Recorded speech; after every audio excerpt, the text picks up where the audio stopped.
You had the minister, you saw his press release. Of course, it's not leakage as such. It was just early exposure when exams are picked at 6.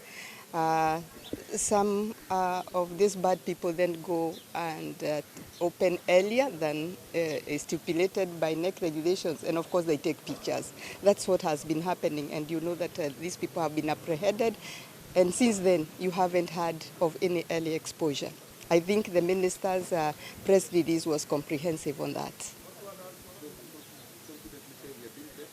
Yeah, I can confidently say we are doing better because the security agencies came in very fast. And of course, you have seen that some people have been arraigned in court. And for those teachers who are involved, of course, when we get that full report from NEC, we shall also take disciplinary action because we can't allow errant teachers to kind of taint the lives of our children.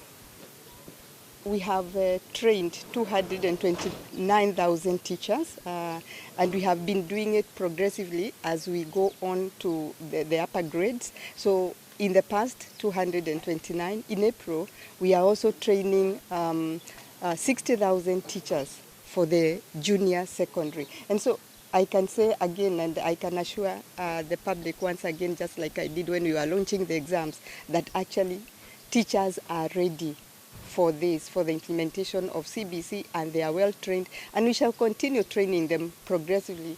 And as you already know, we also have those ones who have gone back to colleges who are not employed with us, who are also now being trained in CBC, so that as we recruit them, then we won't have to retrain, to retool them, because they will already have been tooled. But the ones that we have employed, we shall continue retooling them and training them on CBC.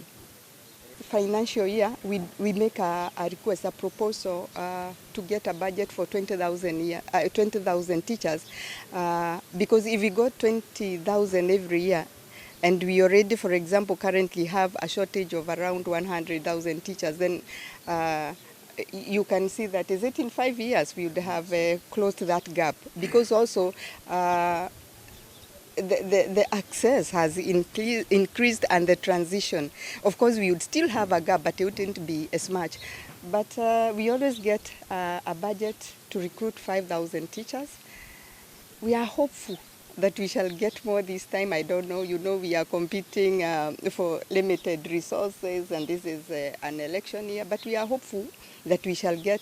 However, you are also aware that government, apart from giving us money to recruit the 5,000 teachers, they also give us money to recruit intern teachers, just to try and close the gap. And again, we have made a request that we also get intern teachers in addition to the permanent and pension.